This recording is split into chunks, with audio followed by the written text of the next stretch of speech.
Hello friends, hopefully आप लोग अच्छे होंगे। कॉन्सेप्ट को आगे बढ़ाते हैं। हमने जो फार्मूला डिराइव किया या फिर समझने की कोशिश की कि जब सारे के सारे जो ऑब्जेक्ट्स हैं डिस्टिंक्ट हैं और रिपीटेशन अलाउड नहीं है। अब दूसरा केस क्या बनेगा फ्रेंड्स? ऑब्जेक्ट्स डिस्टिंक्ट हैं लेकिन रिपीटेशन अलाउड है। ये सेकेंड केस हम करेंगे। ठीक है, तो चलिए सेकेंड केस में हम डिराइव करने की कोशिश करेंगे और यहाँ पे जो फार्मूला बनेगा वो क्या बनेगा। अब हम उस प्रोसेस को चलते हैं। तो सेकेंड जो थ्योरम होगी या मैं यूं बोलूं रिजल्ट होगा, वो क्या होगा? थ्योरम।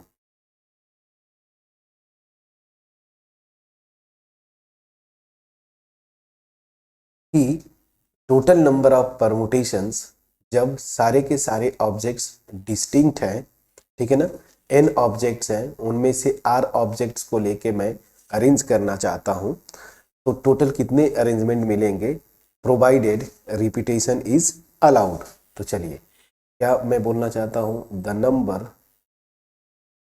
नंबर ऑफ परमुटेशंस, ठीक है ना, द नंबर ऑफ परमुटेशंस, ठीक है, परमुटेशंस मीन्स डिस्टिंक्ट परमुटेशंस, ठीक है, permutations of n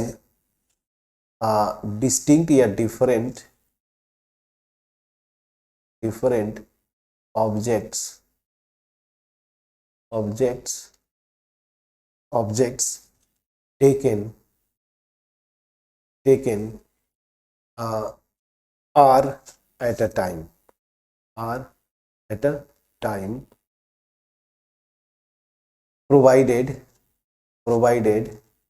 where repetition is allowed, provided when repetition is allowed, ठीक है ना, is allowed, is क्या होगा? मैंने आपको ऊपर भी लिख चुका हूं मैं, n raise to the power r, ठीक है ना। अब इसका प्रूव कर देते हैं। मैं सिंपल लैंग्वेज में प्रूव करूंगा कि n डिफरेंट ऑब्जेक्ट्स हैं, उनमें से r को एक साथ लेके मैं अरेंज करना चाहता हूं, प्रोवाइडेड रिपीटेशन क्या है? अलाउड है। तो यहाँ पे रिपीटेशन अलाउड है अगर, तो उस केस में फार्मूला जो बनता है n raise to the power r। तो प्रूफ बिल्कुल वैसे सिमिलर होगा। n ऑब्जेक्ट्स हैं, उनमें से r को एक साथ लेके मैं कितने डिस्टिंक्ट परमुटेशंस बना सकता हूं, प्रोवाइडेड यहाँ पे रिपीटेशन क्या है? अलाउड है। तो ध्यान दीजिए, सेम जैसे वहां पे किया था, ये प्रॉब्लम आपका कन्वर्ट हो जाता है कि मैं r प्लेसेस को मुझे फिल करना है, r प्लेसेस को फिल करना है। ये फर्स्ट प्लेस हो गया, ठीक है ना, ये फर्स्ट प्लेस, ये सेकेंड प्लेस हो गया, और इस तरह से ये rth प्लेस हो गया। इन ऑब्जेक्ट से फिल करना है, रिपीटेशन अलाउड है। तो मेरी मेन जॉब क्या है? r ऐसे समझे, r डिजिट का एक नंबर बनाना, ठीक है ना, या फिर r लेटर्स का एक वर्ड बनाना, ठीक है ना। तो यहाँ पे कितनी सब जॉब्स हैं? r सब जॉब्स में मैंने ब्रेक किया। तो इसके लिए कितना ऑप्शन होगा? मैं मान लीजिए यही से स्टार्ट करता हूँ। फर्स्ट प्लेस को फर्स्ट सब जॉब में लूँ, तो जो कि ऑब्जेक्ट क्या है, ऑब्जेक्ट जो है वो डिफरेंट है, तो इसके लिए मुझे कितना चाहिए, मतलब कितने ऑप्शंस अवेलेबल होंगे? तो टोटल अगर n है, जैसे मैंने वहां पे आपको बताया था कि जैसे n1 n2 और इस तरह से nn, ये n ऑब्जेक्ट्स है, इनमें से मैं किसी को यहाँ पे फिल कर सकता हूँ। तो मेरे पास कितने ऑप्शंस होंगे? n ऑप्शंस होंगे। अब ध्यान दीजिए, जैसे मैंने फॉर एग्जांपल n1 यहाँ पे लिखा, रिपीटेशन अगर अलाउड है तो n1 को यहाँ पे भी लिख सकता हूँ, किसी भी प्लेस पे लिख सकता हूँ। अब सेकेंड सब जॉब के लिए कितने ऑप्शंस होंगे? तो जो यहाँ पे लिख दिया वो भी अगेन यहाँ पे लिख सकता हूँ। दैट मीन्स मेरे पास अगेन टोटल n ऑप्शन, इनमें से किसी को भी लिख सकता हूँ। तो यहाँ पे n ऑप्शंस होंगे। उसी तरीके से हर एक प्लेसेस के लिए भी n ऑप्शंस होंगे और यहाँ पे भी n ऑप्शंस होंगे। ठीक है, तो वाई ये कौन सा प्रिंसिपल लगेगा, फंडामेंटल प्रिंसिपल ऑफ मल्टीप्लीकेशन, क्योंकि आर अगर जैसे ऐसे समझे आर डिजिट का एक नंबर बनाना है तो हर एक प्लेस को फिल करना कंपलसरी है मेन जॉब को कंप्लीट करने के लिए। तो अगेन यहाँ पे कौन सा प्रिंसिपल लगेगा, bye fundamental principle of multiplication total number of permutations, ठीक है ना, परमुटेशंस क्या हो जाएगा फ्रेंड्स, क्या हो जाएगा यहाँ पे हर एक सब जॉब का जो नंबर ऑफ वेज या ऑप्शंस है उनको आप अप्लाई करेंगे। सो n इंटू एन इंटू इस तरह से जाएगा n, कितने टाइम्स जाएगा फ्रेंड्स, कितने प्लेसेस फिल कर रहे थे, r प्लेसेस, तो r टाइम्स, और अगर r टाइम्स n को मल्टीप्लाई करेंगे तो क्या हो जाएगा n रेज की पावर r। तो यही तो फार्मूला हमने लिखा था, ठीक है, तो ये चीज याद रखना है। मैं ऊपर सब कुछ लिख दिया था, आप देखिए यहाँ पे जब मैं आपको बता रहा था तो यहाँ पे सारी चीजें मैं लिख चुका हूँ कि NPR आता है, यहाँ पे n रेज के पावर r आता है, तो पहले भी लिख दिया था और मैं एक एक चीज को प्रूव करता हूँ। तो सेकेंड थ्योरम भी हमारा यहाँ पे कंप्लीट हुआ, ठीक है। अब थर्ड केस से भी क्वेश्चंस बहुत बने हैं कि जब ऑब्जेक्ट, जितने ऑब्जेक्ट्स हैं ना वो डिफरेंट या डिस्टिंक्ट नहीं है, ठीक है ना, तो उस केस में क्या बनता है। अब यहाँ पे इस केस में जितने भी ऑब्जेक्ट्स होंगे ना सबको एक साथ लेके हम अरेंज करते हैं, प्रोवाइडेड वहां पे क्या है जो ऑब्जेक्ट्स है ना वो डिफरेंट, सारे के सारे डिफरेंट नहीं है। तो थर्ड केस के लिए जो फार्मूला बनता है वो मैं फाइनली लिखूंगा, लेकिन उससे पहले कॉन्सेप्ट को समझ, एक न्यूमेरिकल के थ्रू अगर मैं बताऊं तो चीजें ज्यादा क्लियर होंगी। जैसे मान लीजिए मैं एक एग्जांपल लेता हूं RAA फॉर एग्जांपल, ठीक है ना, ये एक वर्ड मैंने लिया RAA। अब मैं इसे बोलता हूं कि कितने डिस्टिंक्ट परमुटेशंस बनाएंगे इस लेटर के वर्ड्स को लेके। तो यह इसके लेटर्स क्या है, R फिर A और A। यहाँ पे क्या हो रहा है फ्रेंड्स कि जो ऑब्जेक्ट्स हैं 3 हैं, लेकिन इसमें 2 ऑब्जेक्ट जो है ना क्या है फ्रेंड्स, सेम है, एक टाइप के हैं। तो यहाँ पे जो परमुटेशन बनाएंगे आप, मतलब अल्टीमेट अरेंज करना है आपको, तो करेंगे क्या, ध्यान दीजिएगा। यहाँ पे अगर आपको समझना है तो इसी को मैं ऐसे लिख देता हूं तो चीजें क्लियर होंगी। A1 A2 लिख दिया, ठीक है, A1 क्या है A, A2 भी क्या है A। अब यहाँ पे मैं अरेंज करूंगा इनको लेके, कितने डिफरेंट तरीके से मैं अरेंज कर सकता हूं पहले ये समझता हूं, और वहां से आपको मैं बताऊंगा कि कैसे फार्मूला रिड्यूस होता है। तो एक्चुअल मेरा क्या है RAA, लेकिन मैं यहाँ पे क्या कर रहा हूं कि AA को अलग अलग एज्यूम करता हूं, A1 और A2, मतलब डिस्टिंक्ट लेके मैं कितने परमुटेशन बना सकता हूं। ऑलरेडी कर चुके हैं, क्या क्या बनेगा A1 2, अगर ये डिस्टिंक्ट होते A1 A2 अलग अलग है, R को फिक्स किया, A2 A1 का प्लेस आपस में अलग किया, फिर यहाँ पे मान लीजिए मैं A1 लिखता हूँ R फिर A2, फिर A1 को फिक्स किया, A2 और R को मैं चेंज किया, ठीक है। उसी तरीके से मैं A2 से स्टार्ट करूं, R A1 और A2 को फिक्स किया R, ठीक है ना। एक मिनट, A2 को फिक्स करेंगे तो R और A1 की प्लेसेस आपस में आप इंटरचेंज करेंगे, ठीक है। तो मैंने यहाँ पे इंटरचेंज किया प्लेसेस A1 R। अब इतने ही डिस्टिंक्ट बनते थे, हमने किया था लाइव वर्ड 6 बनेंगे। अब ये एक्चुअल दिखेंगे क्या, वो चीज आपको समझना है। तो चलिए यहाँ पे अब A1 A2 की जगह AA रखूंगा, तो यहाँ पे देखिए RAA, ये क्या हो जाएगा RAA, क्यों, क्योंकि A1 भी A है A2 भी A है। तो हमने क्या किया, पहले इन दोनों को अलग अलग डिजिट्स या लेटर लेके मैंने अरेंज किया। अब मैं एक्चुअल जो है A1 भी A है A2 भी A है प्लेस कर रहा हूं। यहाँ पे देखिए ये हो जाएगा ARA, ये हो जाएगा A ए आर, यहाँ से क्या आ जाएगा ए आर ए, और यहाँ से क्या हो जाएगा ए ए आर। ठीक है, अब देखिए इसमें कितने सिमिलर हैं, मैं पेयर बना रहा हूं। ये दोनों देखिए बिल्कुल एक दिख रहे हैं, बिल्कुल एक दिख रहे हैं, दैट मीन्स ये तो एक ही है ना। परमुटेशन हमें क्या बनाना होता है, जब भी परमुटेशन बोले डिस्टिंक्ट बनाना होता है। एक ही को दो बार रिपीट करने का कोई मतलब नहीं है, वो तो एक ही परमुटेशन हुआ ना। तो डिस्टिंक्ट परमुटेशन दोनों को मिला के एक ही बना। अब यहां से देखिए, इसको देखिए जरा, ये और ये दोनों सेम है फ्रेंड्स।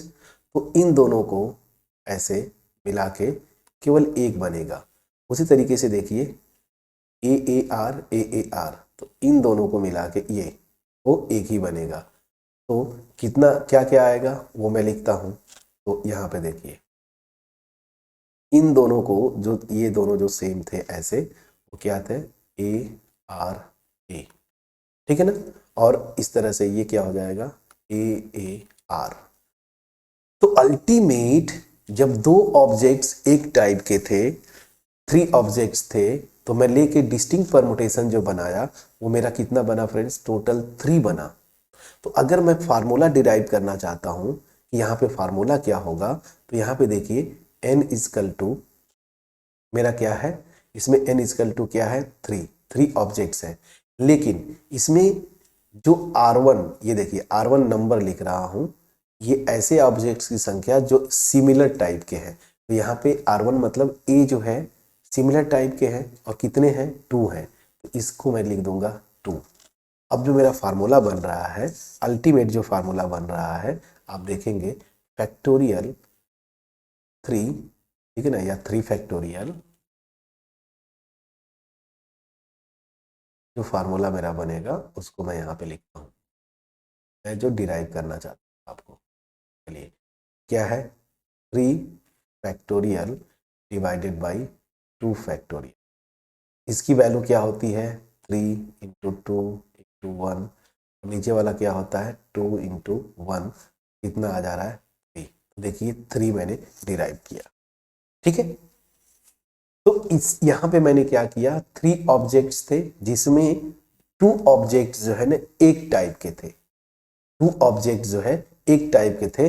तो 2 ऑब्जेक्ट्स एक टाइप के थे, मतलब R1 इजकल टू 2 मैंने लिखा। अब इसी तरीके से मान लीजिए मैं जैसे बनाना, बड़ा फेमस है, ये जेई में भी बहुत पहले आ चुका है बनाना, ठीक है ना, बनाना, ये ले लिया मैंने। यहाँ पे टोटल ऑब्जेक्ट्स कितने हैं, n इजकल टू 6 होंगे देखिए। और इसमें यहाँ पे देखिए a जो है ना, मैं a की बात करूं इस, ठीक है ना, ये कितने हैं नंबर में 3 है। तो इसी को मैं लिखता हूं R1 ऑब्जेक्ट्स एक टाइप के हैं, तो कितने हैं 3। उसी तरीके से n जो है वो मेरे कितने हैं, तो इसको मैं बोलता हूं n जो कितने बार रिपीट करते हैं, तो 2 टाइम्स, तो R2 को मैं क्या ले लिया 2। तो अब यहाँ पे जो टोटल परमुटेशन बनता है ना, वो क्या होता है ये फार्मूला एक बन रहा है आपका। तो जनरल फार्मूला क्या बनता है देखिए n फैक्टोरियल अपॉन, इसमें से एक जो है सिमिलर टाइप के कितने हैं नंबर में, तो जैसे a सिमिलर टाइप के हैं 3 हैं, तो R1 फैक्टोरियल मल्टीप्लाइड बाई उसी तरीके से R2 फैक्टोरियल। अब फार्मूला आप लगा देंगे, ये वैल्यूज रख देंगे, आपका आंसर निकल जाता है, ठीक है। तो यही से मैं आपको एक कॉन्सेप्चुअली बताने की कोशिश किया। अब मैं यहाँ पे लिखता हूं जो मेन थ्योरम है हमारी, मेन थ्योरम आएगी कि जब ऑब्जेक्ट जो है ना सारे के सारे डिफरेंट ना हो और सबको एक साथ लेके जब मैं अरेंज करूं, तो मेरा टोटल नंबर ऑफ परमुटेशन कितने होंगे, ठीक है। तो मैं इससे आपको सॉरी डिराइव करने की कोशिश करता हूं। तो क्या है द नंबर, इसका मैं फ्रेज लिखता हूं, so the number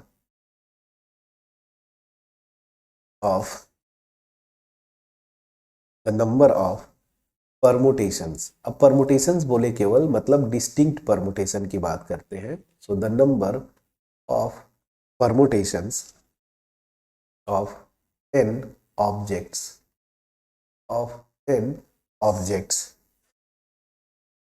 where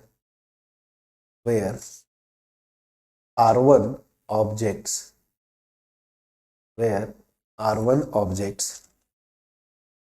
are of one type, ठीक है ना, ऑफ वन टाइप या वन काइंड लिख दूं, बुक्स में जो लिखते हैं काइंड लिखते हैं, मतलब एक ही तरह के, वन काइंड। जैसे बनाना के केस में मैं अगर ए की बात करूं तो ए जो है 3 ऐसे हैं नंबर में जो कि एक टाइप के हैं, तो यहाँ पे R1 objects of one kind.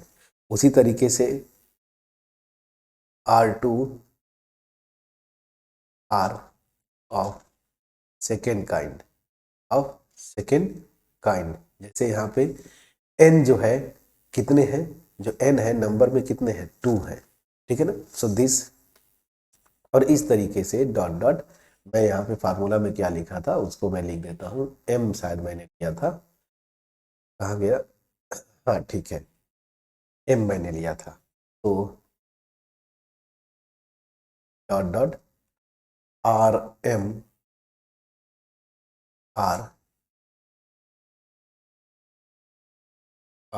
Of, मान लीजिए mth type and rest are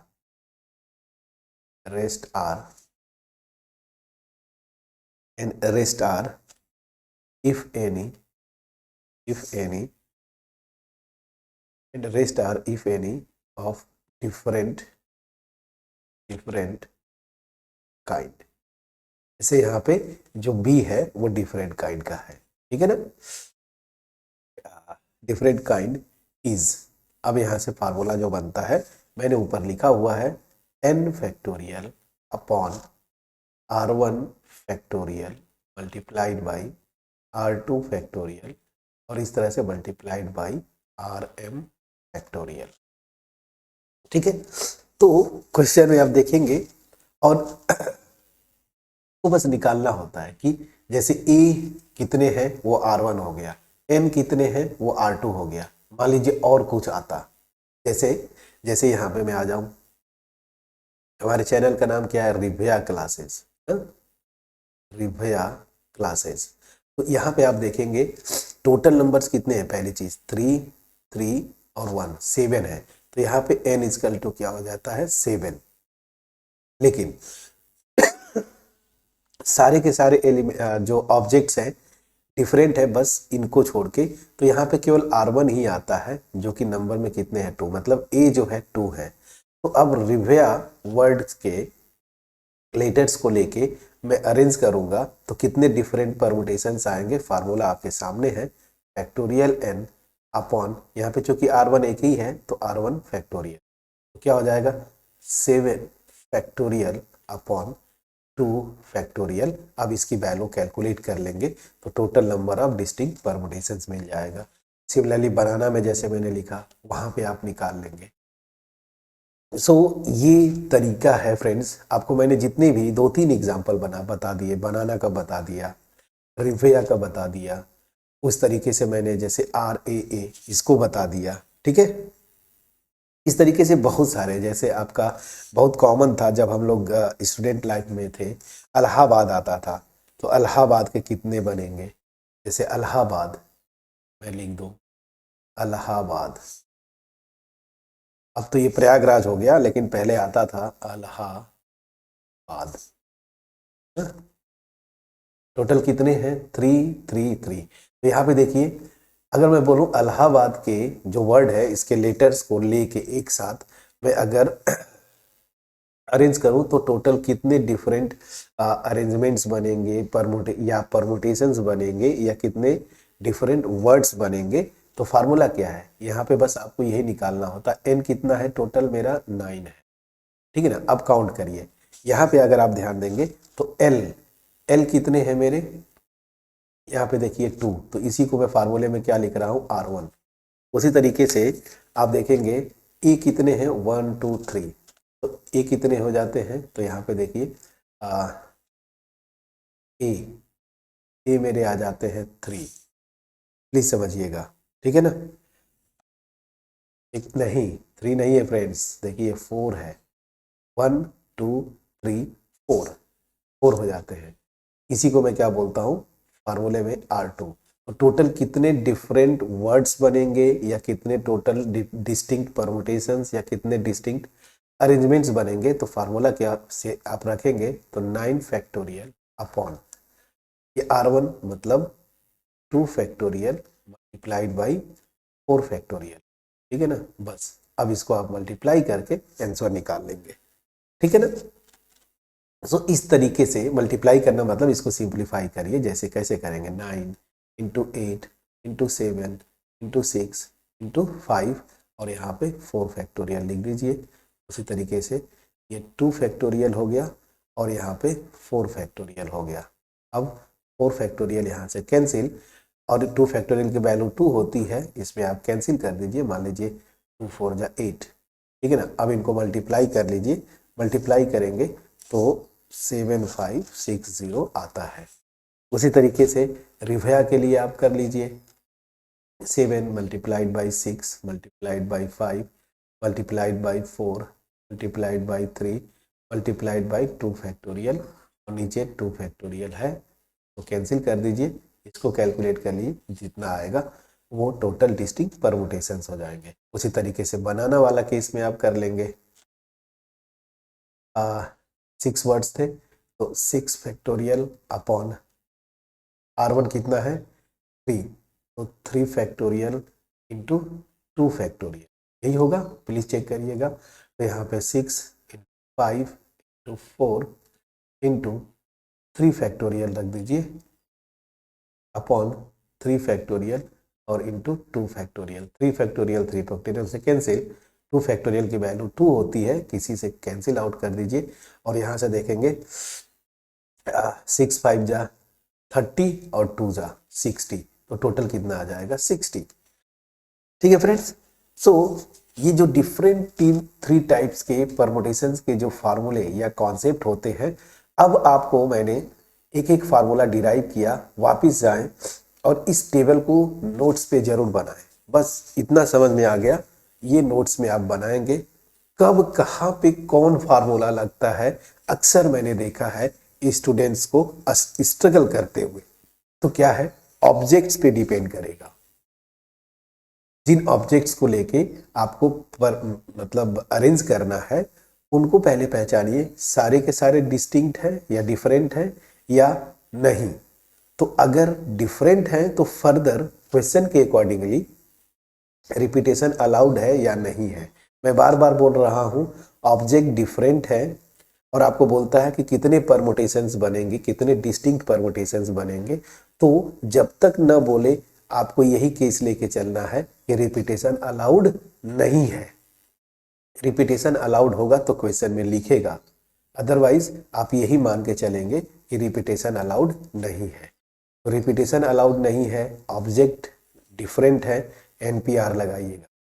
object different है, आपको रिपीटेशन अलाउड है, तो कितने objects out of n objects में से लेके आपको परम्यूट करना है या अरेंज करना है, फार्मूला ये हो जाता है। अगर ऑब्जेक्ट सारे के सारे डिफरेंट नहीं है तो उस केस में ये फार्मूला लगता है। और सब पे मैंने एक एक एग्जाम्पल करके आपको बताया है, सब पे मैंने कोशिश किया है एग्जाम्पल लेके बताना और सबको जो फार्मूले हैं ना उनको डिराइव करने की कोशिश किया है, ठीक है। सो अब यहां से कॉन्सेप्ट आपका मेरी तरफ से क्लियर होता है परमुटेशन पे, इससे ज्यादा आपको जरूरत नहीं पड़ेगी परमुटेशंस के लिए। अब देखिए, अब यहां से क्या करना है, आपको प्रैक्टिस करना है। तो नेक्स्ट वीडियो पे आने से पहले कम से कम जो भी बुक है आपके पास, NCERT है, कोई भी बुक है, पहले उसके सॉल्व एग्जाम्पल बिना देखे आप अपने से करने की कोशिश करें। प्रॉपर तरीका यही होता है फ्रेंड्स कि पहले कोई भी बुक है आपके पास, पहले उसका सॉल्व एग्जाम्पल उठाएं और बिना देखे सॉल्यूशन आप उसको सॉल्व करने की कोशिश करें। नहीं होगा कोई इशू नहीं, सेकेंड टाइम ट्राई करिए, नहीं हुआ फिर से ट्राई करिए, कम से कम 3 to 4 टाइम्स ट्राई करें, फिर जाके सोल्यूशन आप देख, वहां से कॉन्सेप्ट बनता है। ठीक है। सो अगेन, अगर आप चैनल पे नए हैं, और जनरली यही होता है कि आप चैनल को विजिट करते हैं और बिना सब्सक्राइब किए चले जाते हैं, तो आपसे यही रिक्वेस्ट होगा कि नए हैं चैनल को सब्सक्राइब करें, बेल आइकन को जरूर क्लिक करें। वीडियोस आती रहेंगी फ्रेंड्स, क्वालिटी वीडियोस आती रहेंगी, ताकि आप इससे बेनिफिटेड हो सके। वीडियो अच्छी लगे अपने फ्रेंड्स के साथ जरूर शेयर करिए। मिलते हैं नेक्स्ट वीडियो में, तब तक अपना ख्याल रखें, पढ़ाई करते रहें, और नेक्स्ट वीडियोस में परमुटेशन पे केवल क्वेश्चंस करेंगे फ्रेंड्स। हमने सब कुछ सीखा, अब यहाँ से क्वेश्चंस की बारी। मिलते हैं नेक्स्ट वीडियो में, तब तक अपना ख्याल रखें, पढ़ाई करते रहें। Thank you so much friends.